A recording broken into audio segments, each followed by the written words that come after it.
Hello and welcome to another Overpaid Over the Bar video with me, Anthony, looking back at Game Week 22 and forward to Game Week 23. During this video, I'm going to look at especially Manchester United and Manchester City because they're the two teams that are perhaps giving us questions at the moment. I'm going to also look at why the season so far has been so difficult for some of the better players in the game. I'm talking about fantasy Premier League players because a lot of players that we normally see in the top 100K who do content creation are not there. And we're going to look at why that is. And we're also going to look, or there's no we here, it's just me. I'm also going to look at whether they can improve that over the rest of the season. So, first of all, let's look at my score last week. Very average 43 points,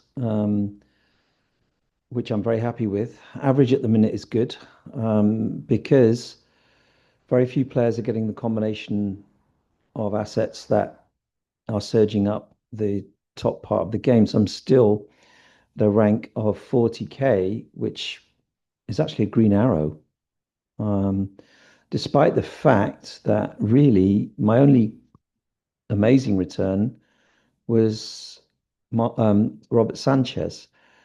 And that was quite lucky. I mean, he could have conceded a goal.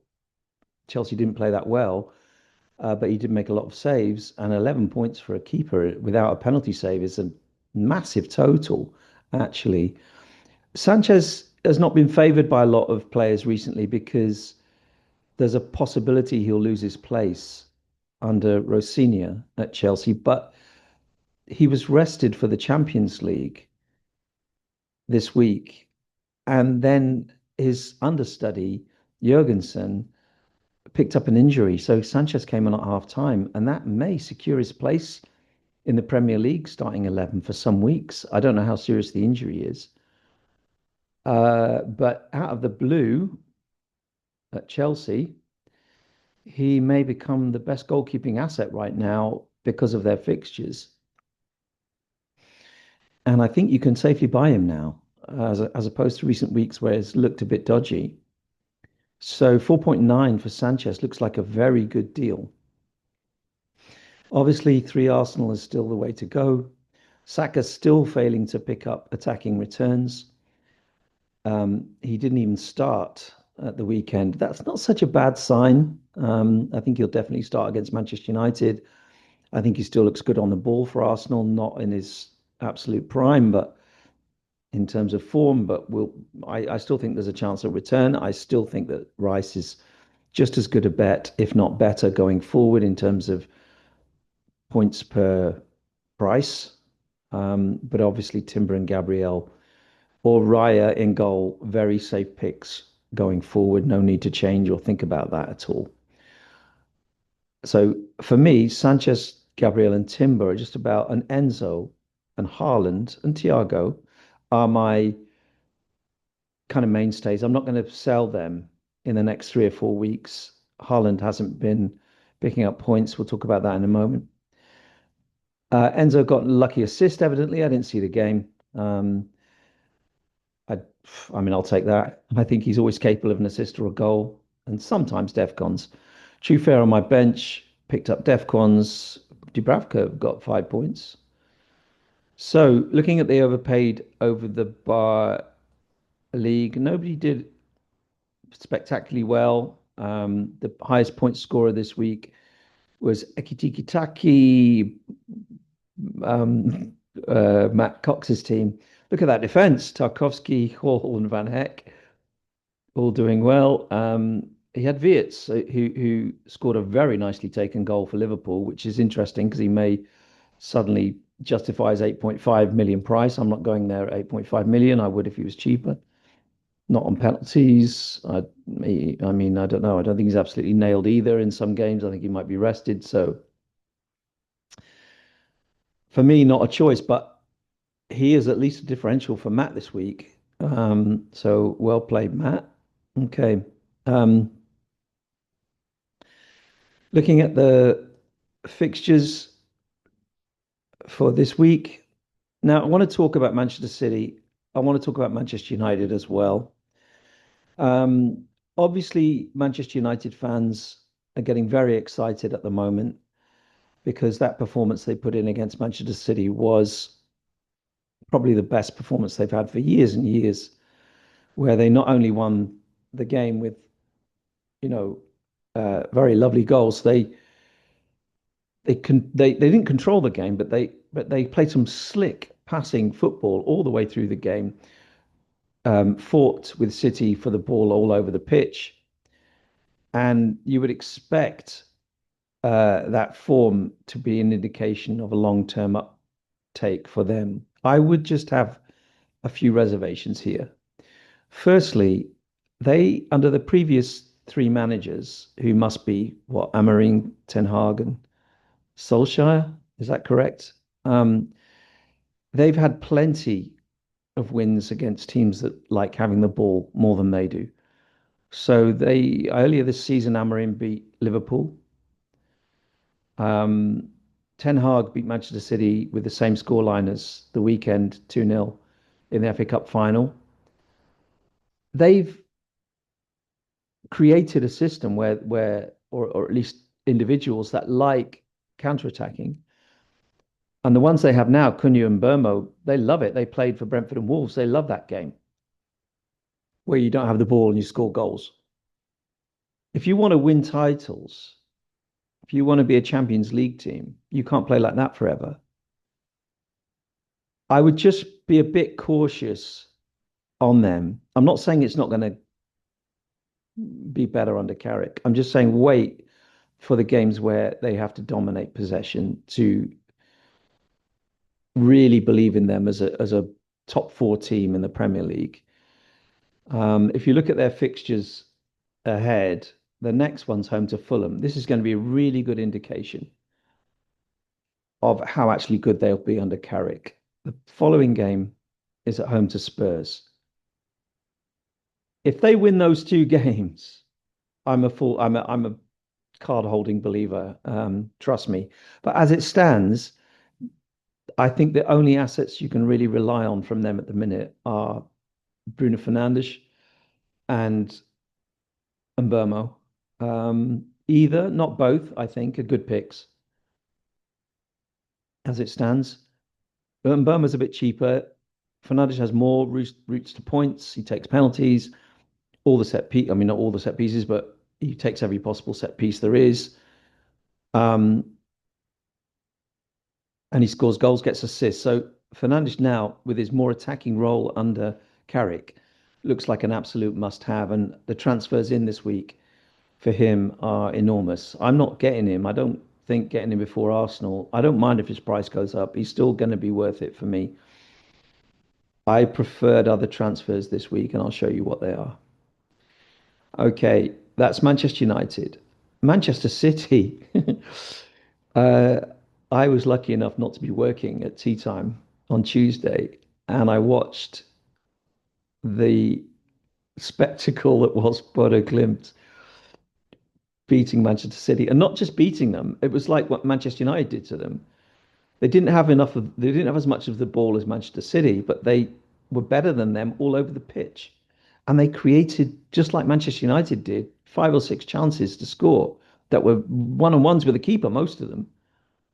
So I would suggest that Manchester City defenders forget it because they seem to be just setting up this way, whatever. I mean, to be fair, the defenders playing on Tuesday was virtually a new defense altogether. He started with Nuri on the right and um, the O'Reilly, sorry, on the left, with the new players in central defense. So with Mark Gay coming into the team, you can imagine more stability defensively going forward. However, Rodri does not look the player he used to be. And he picked up a red card in that game. It doesn't mean he'll be out of the Premier League games, obviously, but I do think defensively, Manchester City forget it. Um, as far as their forward players go, I don't think you can now say that anyone outside Haaland is worth having, except for this fixture, Semenyo. Semenyo is out of the Champions League game, so he'll start this one. He'll start the next one. You would assume they paid a lot of money for him, and they played him from the start against Manchester United. Unless he really pissed off Pep in that game against Man United, and there was some dreadful covering on his flank actually. They really didn't cover properly like they normally do on his flank. So it could be that he pissed off Pep. I mean, I'm not, any player can do that if they don't do the right thing off the ball. And that's why people sometimes scratch their heads at why this player isn't playing. Sometimes it's simply that they didn't do enough running in the previous game and Pep punishes them. And then they come back and the next time they do more running. Grealish had this happen to him on lots of occasions. I've gambled on Semenyo. I've put him in. I've transferred out Foden and brought in Semenyo because I think he will start Wolves and he'll start Spurs away um, because he's not playing the Champions League next week. So I think he's worth having at the moment. If you've had him since his Bournemouth days, hold on to him. Don't be put off by these results. And then obviously I can't drop Haaland. I can't transfer out Haaland. I'm just not that brave. I think there's a case for it. Wolves' form's very much improving. Um, so they're not the soft touch that they were a few weeks ago. We saw that Newcastle couldn't score against them. Although I don't expect Manchester City to have problems really seriously. Uh, Manchester United at Arsenal. I don't think Arsenal will concede a goal even. I think Arsenal will win that game. They can juggle the team around the Champions League. They're not too. They got plenty of fresh players. Saka will be fresh for that one. Otherwise, Newcastle Villa will be a really interesting contest. Newcastle at home is still a good bet. I've sold Anthony Gordon. Looks like I should have sold Bruno Guimaraes instead because he picked up an injury and may not be available for this game in the Champions League. He was got injured.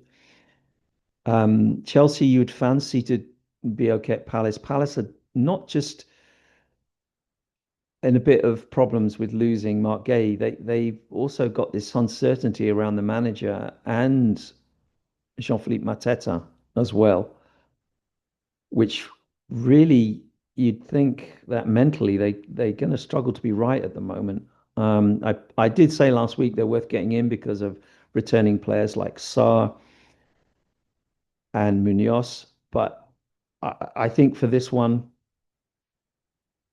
Chelsea very much so. I'd fancy Brentford at home to Forest, and if you've got Thiago, I'd definitely start him. And any other Brentford players you've got.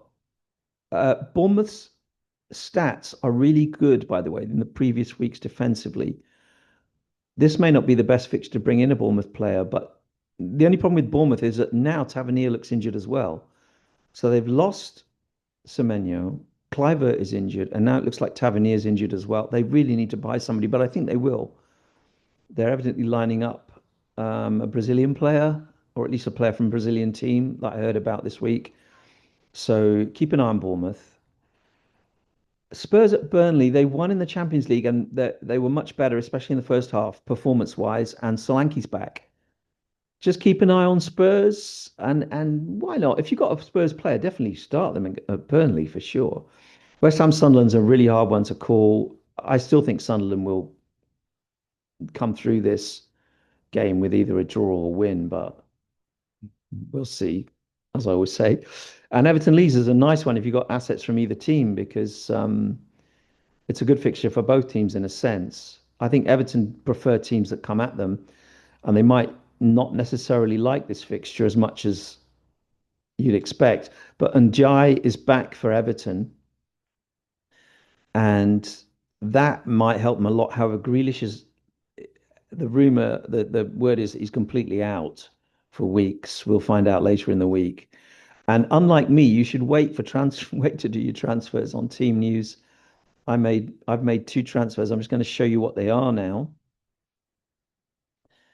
I got rid of Foden and brought in Semenyo because I just have this suspicion that Semenyo's going to haul in this game, and I don't want to be the wrong side of that. there is a small chance I make Semenyo captain for this game, depending on how I feel on Saturday morning. And I always think intuition on Saturday morning is better than it is the rest of the week for me. I don't know what it's like for you, but I always think on Saturday morning, I think, hang on, I made that transfer on Tuesday. I just don't think it's going to work now. And then it doesn't. Um, so I'm gonna see how I feel on Saturday morning, and I might well captain Semenyo in this game. It could be a massive mistake. I mean, Haaland could score a hat trick, and Semenyo might not start. But I just fancy a little bit of a risk this week because I think if Haaland scores goals, Semenyo could be involved in them because he gets up, he gets down, he beats players, gets into the box a lot. Unfortunately, I have O'Reilly, and unfortunately, Bruno Guimaraes is now injured, which may mean Truffert. I have to play Truffert home to Liverpool.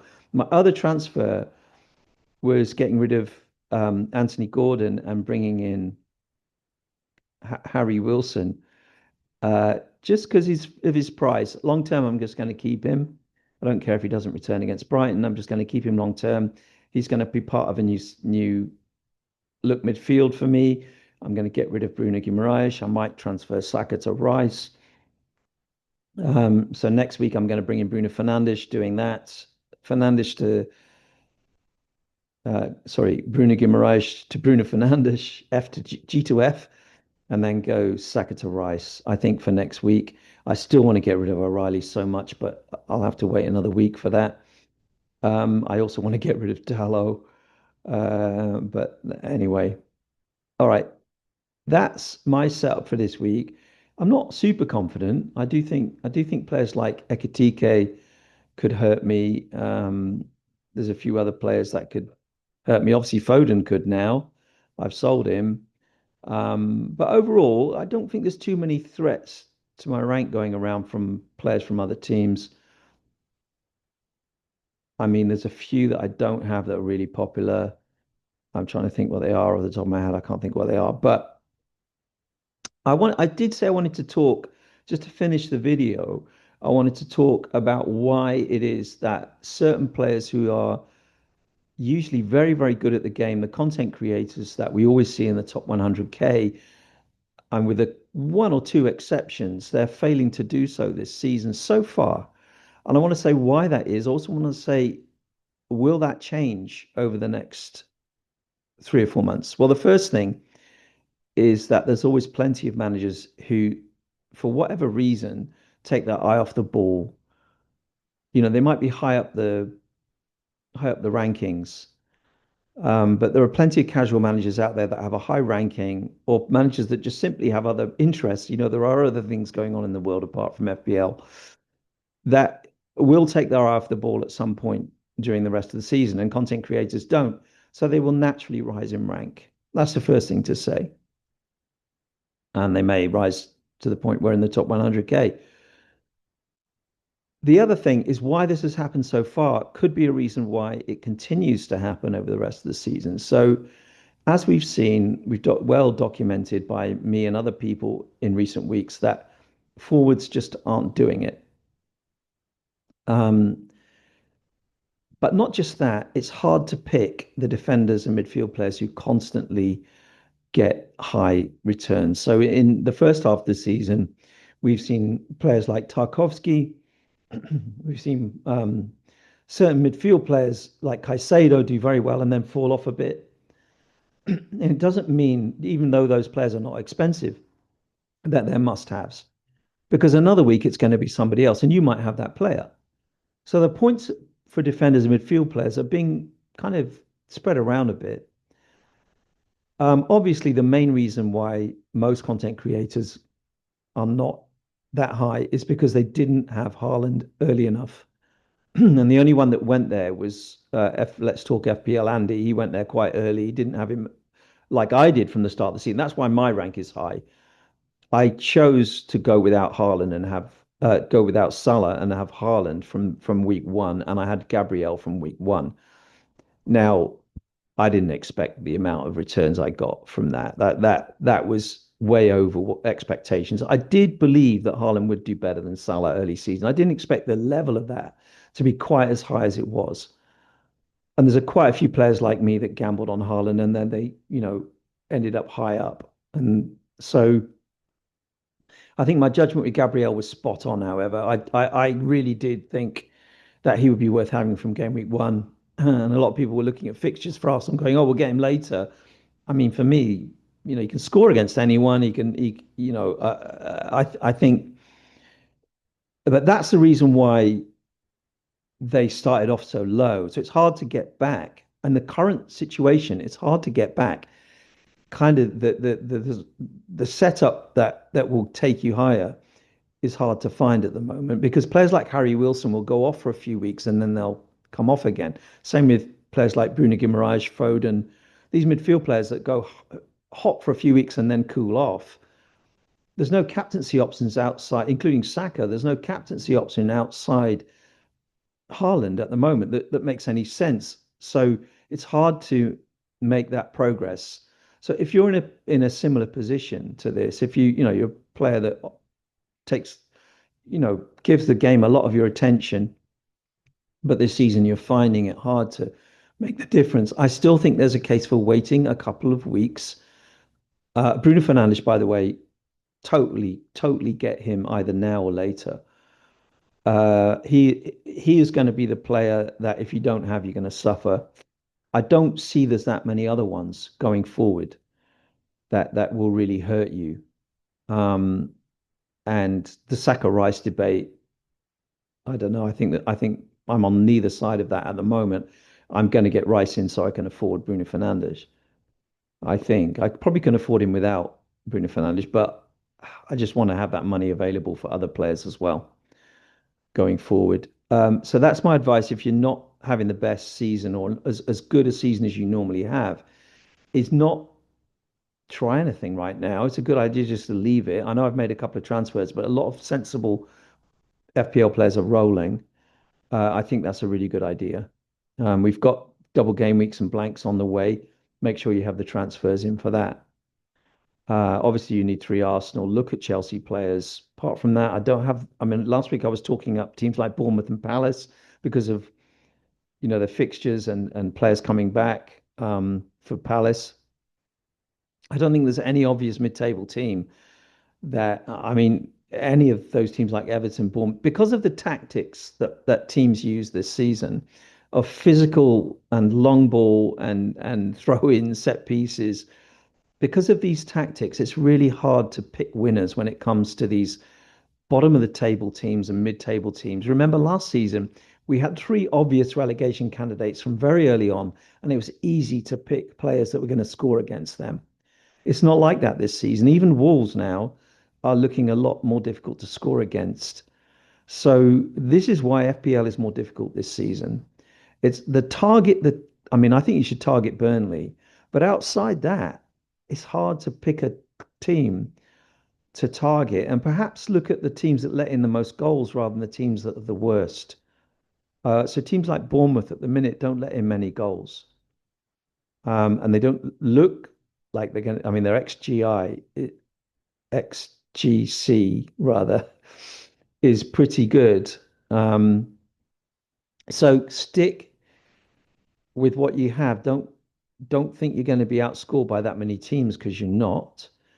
Um, don't gamble on these differentials for rank rises because I don't think it's worth doing at the moment.